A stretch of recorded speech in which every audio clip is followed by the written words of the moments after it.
Hello friends, आपका स्वागत है हमारे चैनल पर। मेरा नाम है ध्रुव और आप लोग देख रहे हैं द लर्नर्स कम्युनिटी। आज की वीडियो में हम बात करेंगे फर्स्ट सेमेस्टर के BA program political science subject के बारे में। सब्जेक्ट का नाम है पब्लिक एडमिनिस्ट्रेशन इन इंडिया। ठीक है, ये आपके सब्जेक्ट का यूनिक पेपर कोड है। आज की वीडियो में हम इस सब्जेक्ट के प्रीवियस ईयर के एग्जाम का आपका क्वेश्चन पेपर लेकर आए हैं। ठीक है, इस क्वेश्चन पेपर के बेसिस पर आप लोगों को हर एक डाउट जो है क्लियर हो जाएगा क्वेश्चन पेपर से रिलेटेड, जिसमें कि आपको पता चलेगा कि क्वेश्चन पेपर किस तरह का आता है, क्वेश्चन किस-किस टाइप के आपको देखने को मिलेंगे। उसके बाद क्वेश्चन की मार्किंग और इम्पोर्टेंट क्वेश्चंस भी हम इस वीडियो में कवर अप करेंगे। ठीक है? तो वीडियो काफ़ी ज़्यादा इम्पोर्टेंट होने वाली है क्योंकि आप लोग फर्स्ट टाइम एग्ज़ाम देने जा रहे हैं। ठीक है? तो आपको आइडिया होना चाहिए क्वेश्चन पेपर से रिलेटेड, ताकि आप लोग अच्छे से एग्ज़ाम देकर आ पाएँ। ठीक है? तो वीडियो को आप कंप्लीट देखिए, कहीं भी स्किप मत करिए। बात करें क्वेश्चन पेपर की, तो यहाँ पे आप देख सकते हैं 3 घंटे का टोटल टाइम दिया जाएगा। 90 नंबर का जो है आपका क्वेश्चन पेपर रहेगा। अटेम्प्ट एनी 5 क्वेश्चन, आपको 5 क्वेश्चन जो है अटेम्प्ट करने हैं, कितने भी क्वेश्चन दिए हों, और इस हिसाब का सेम आपका जो फॉर्मेट है वो आपको देखने को मिलेगा। All question carry equal marks, मतलब आपका हर एक क्वेश्चन जो होगा यहाँ पे 18 नंबर का होगा।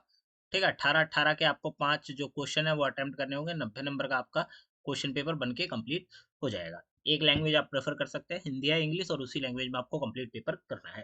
क्वेश्चंस की बात करें तो यहाँ पे आप देख सकते हैं इंपॉर्टेंट क्वेश्चंस हैं, और टोटल नंबर ऑफ क्वेश्चन अगर मैं आपको बताऊं तो आप देख सकते हैं 10 क्वेश्चन है।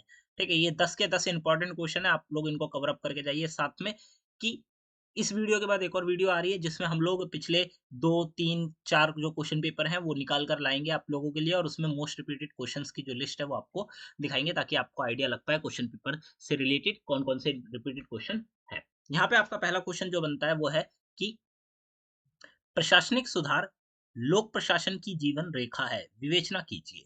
ठीक है, administrative reform are the lifeline of public administration discuss. इस चीज को आपको डिस्कस करना है कि जो प्रशासनिक सुधार है, प्रशासन में सुधार करना क्या है, लोक प्रशासन की जीवन रेखा है या लाइफलाइन है। अगर हम प्रशासन में प्रशासनिक सुधार नहीं करते, एडमिनिस्ट्रेटिव जो रिफॉर्मेशंस है वो नहीं करते, तो क्या होगा कि जो हमारा प्रशासन व्यवस्था है वो कहीं ना कहीं खराब होती चली जाएगी। इसीलिए प्रशासनिक सुधार करना एक ज़रूरी चीज़ है, तभी वो जो पूरी की पूरी प्रशासन व्यवस्था है वो ज़िंदा रहती है। अदरवाइज़ वो एक टाइम आता है ना कि भई प्रशासन अपने हिसाब से काम कर रहा है, किसी की सुन नहीं रहा है, ठीक है? वो सारी व्यवस्थाएँ देखने को मिल जाती हैं। तो इसीलिए प्रशासनिक सुधार क्या है? आवश्यक है लोक प्रशासन में। आगे बढ़ते हैं। क्वेश्चन नंबर आपका 2 आता है यहाँ पे। आपसे क्या पूछा गया है? क्या आप इस बात से सहमत हैं कि ग्रामीण भारत में स्थानीय शासन ने राजनीतिक व्यवस्था में लोगों की बढ़ती भागीदारी सुनिश्चित की है? अपने उत्तर का कारण बताइए। क्या पूछा गया है कि आपसे पूछ रहे हैं, क्या क्या आप इस बात से सहमत हैं कि ग्रामीण भारत, मतलब जो आप कह सकते हैं ना कि भई रूरल इंडिया है, वहाँ पे स्थानीय शासन में राजनीतिक व्यवस्था, स्थानीय शासन में लोगों की जो बढ़ती भागीदारी है, उसने सुनिश्चित की है। किस प्रकार से मैं आपको बताता हूँ, देखिए कि जब गांव बसेरों का एरिया है, वहां पे कुछ लोग जो होते हैं वो चाहते हैं कि सत्ता में किसी तरह से वो लोग सत्ता में एंटर करें। ठीक है, वो क्या करें, घुसे किसी प्रकार से कर करा के गवर्नेंस के काम में। ठीक है, तो ग्रामीण भारत में जो स्थानीय व्यवस्था होती है, मतलब वहाँ के छोटे से स्थान को पूरी की पूरी चलाने वाली जो व्यवस्था होती है, उसने क्या करा है, राजनीतिक व्यवस्था में जो लोग हैं उनकी बढ़ती भागीदारी सुनिश्चित करी है। क्यों? क्योंकि जो लोग स्थानीय शासन चला सकते हैं वो कुछ समय बाद आगे बढ़कर राजनीति में भी घुसेंगे, ताकि वो लोग राजनीति में भी अपना नाम बना सके, पहचान बना सके। तो क्या करा है कि स्थानीय शासन ने राजनीतिक व्यवस्था में जो लोगों की बढ़ती हुई गिनती है या बढ़ती हुई भागीदारी है, उसे सुनिश्चित करा है। ये हम बात मानते हैं। ठीक है, इसके पीछे आपको अपने अपने कारण बता देने हैं और आगे बढ़ जाना है। ठीक है? कम से कम आपको 6 कारण तो बताने ही पड़ेंगे। ठीक है? 6 से 7 कारण आप बताएँगे, तब आपका आंसर जो है अच्छे खासे जो लेंथ में होता है वो लिखा जाएगा। क्वेश्चन नंबर आपका 3 आता है जिसमें पूछा गया है, what do you understand by e-governance? Discuss briefly with reference to digital India mission. E-governance से आप क्या समझते हैं? डिजिटल इंडिया मिशन के संदर्भ में इसकी चर्चा कीजिए। ई-गवर्नेंस का मतलब होता है कि वो सारे काम जो कि आप लोगों को कभी ऑफिसेज़ में जाके करना पड़ता था, अब वो ऑनलाइन हो चुके हैं।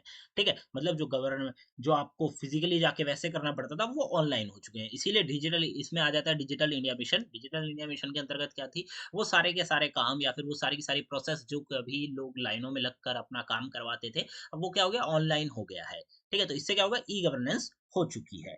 ठीक है, तो ये आपको यहाँ पे बताना है, उसके संदर्भ में आपको बताना है कि डिजिटल इंडिया मिशन के संदर्भ में आपको इस चीज़ की क्या करनी है, चर्चा करनी है। ई-गवर्नेंस का मतलब जो प्रोसेस है वो पहले आप पूरा का पूरा बताएँगे, ठीक है? और उसके बाद डिजिटल इंडिया मिशन जो था मतलब है, ठीक है? उसके संदर्भ में आप इसके बारे में चर्चा करेंगे, ई-गवर्नेंस के बारे में और आपको उदाहरण भी दे सकते हैं आपके भई जो काम कभी ऑफ़लाइन हुआ करते थे, ठीक है? लोग जाया करते थे ऑफ़िसेज़ में, गवर्नमेंट ऑफ़िसेज़ में, वहाँ जाके वो काम हुआ करते थे। अब वो ज़्यादातर काम ऑनलाइन हो चुके हैं, जिससे ईज़ी लोगों को सहूलियत हुई है, ईज़ी हुआ है चीज़ों को लेकर। ठीक है? तो ये आप बता सकते हैं। क्वेश्चन नंबर 3 होता है, क्वेश्चन नंबर 4 आता है, भारत के बजट की प्रक्रिया पर एक निबंध लिखिए। भारत का बजट जो है उसके ऊपर आपको एक निबंध जो पूरी की पूरी प्रोसेस है, उसके ऊपर आपको क्या लिखना है? निबंध लिखना है भारत का बजट जो है उसके बारे में। ठीक है? फिर क्वेश्चन नंबर आपका 5 आ जाता है कि लोकतांत्रिक विकेंद्रीकरण क्या है? 73वें संविधान संशोधन अधिनियम के संदर्भ में स्थानीय स्वशासन की कार्यप्रणाली की चर्चा कीजिए। What is democratic decentralization, discuss the functioning of local self government in India with the reference to 73rd amendment act.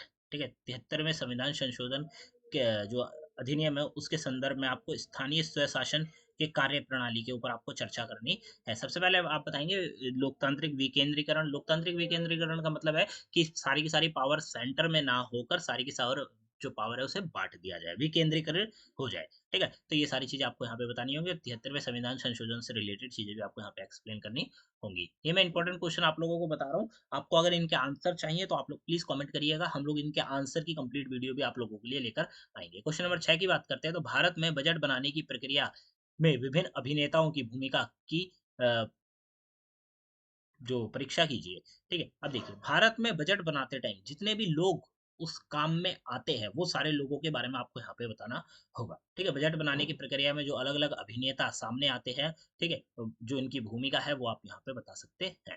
फिर क्वेश्चन नंबर 7 आता है कि सामाजिक कल्याण के साधन के रूप में शिक्षा के अधिकार के आलोचनात्मक परीक्षण कीजिए। सामाजिक कल्याण के साधन के रूप में शिक्षा का अधिकार जो आपका एजुकेशन का राइट है, ठीक है, वो क्या है, वो एक प्रकार से सामाजिक कल्याण करने में एक टूल है। ठीक है? देखिए, मैं आपको बताऊँ, अगर समाज में हर कोई व्यक्ति जो होता है वो पढ़ा-लिखा होगा, ठीक है? उसको चीज़ें समझ में आ रही होंगी तो वो वही चीज़ें करेगा जो कि समाज के भले के लिए है, वही चीज़ें करेगा जिससे समाज आगे बढ़े, ठीक है? ना कि ऐसी चीज़ें जिससे कि समाज हमारा खराब हो जाए, पीछे चला जाए, ठीक है? तो जो शिक्षा का अधिकार है, उसी से लोगों को पढ़ाई-लिखाई मिलेगी। अगर आपके पास शिक्षा का अधिकार नहीं होगा, तो मेरे को नहीं लगता कि आप लोग या फिर मैं खुद ही चीज़ों को समझ पाऊँगा, शिक्षा प्राप्त कर पाऊँगा। ठीक है? तो शिक्षा का अधिकार क्या है? सामाजिक कल्याण के साधन के रूप में क्या है? एक आपके पास टूल है।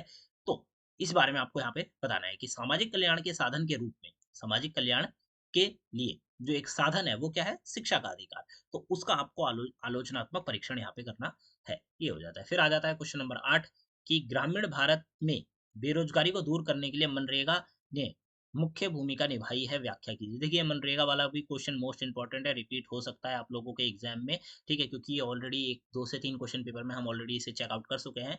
ठीक है, तो मनरेगा वाला जो क्वेश्चन है ये आपका रिपीट हो सकता है। इसमें क्या है कि भारत में जो ग्रामीण ग्रामीण भारत था, वहाँ पे मनरेगा नाम की एक स्कीम लाई गई ताकि कई लोगों को एक स्पेसिफिक टाइम तक उनको काम दिया जा सके और स्पेसिफिक टाइम तक उन्हें पेमेंट की जा सके, जिससे उनकी डेली जो लाइफ है वो चल सके। तो बेरोजगारी को दूर करने के लिए जो मनरेगा की स्कीम है वो लाई गई थी, उसकी भूमिका आपको यहाँ पे बतानी है, उसके बारे में आपको यहाँ पे व्याख्या करनी है। ये हो जाता है। क्वेश्चन नंबर 9 आता है जिसमें आपसे पूछा गया है, सूचना का अधिकार लोक शिकायत निवारण का एक प्रभावी साधन है, विश्लेषण कीजिए। ठीक है, सूचना का जो अधिकार है आपका, राइट टू इंफॉर्मेशन, ठीक है, सूचना का अधिकार लोक शिकायत में क्या है, लोक शिकायत निवारण का एक प्रभावी साधन है। Right to information is effective mechanism for reducal of public governance analyse. इस चीज को आपको एनालाइज करना है और एक्सप्लेन करना है। ठीक है, फिर आ जाता है आपका क्वेश्चन नंबर 10। 9 के बाद 10 आता है। 10 में आप देख सकते हैं कि आपको टॉपिक दे दिए गए हैं, उनमें से कोई 2 टॉपिक उठा के आपको टॉपिक के ऊपर जो है संक्षिप्त नोट लिखना है, मतलब या फिर हम कह सकते हैं कि संक्षिप्त टिप्पणी आपको करनी है। ठीक है, टॉपिक क्या है? राष्ट्रीय स्वास्थ्य मिशन। दूसरे में पूछा गया है जीरो बेस बजटिंग। तीसरे में पूछा गया है सिटीजन चार्टर। और चौथे में पूछा गया है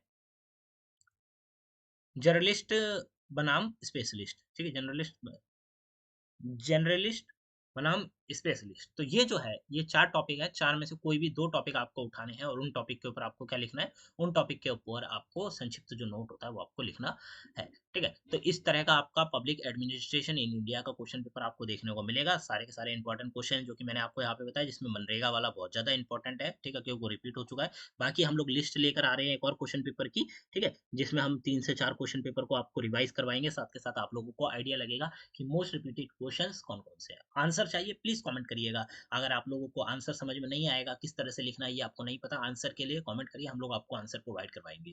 ठीक है? नेक्स्ट वीडियो में मिलते हैं, अगली वीडियो में। Thanks for visiting on my channel guys.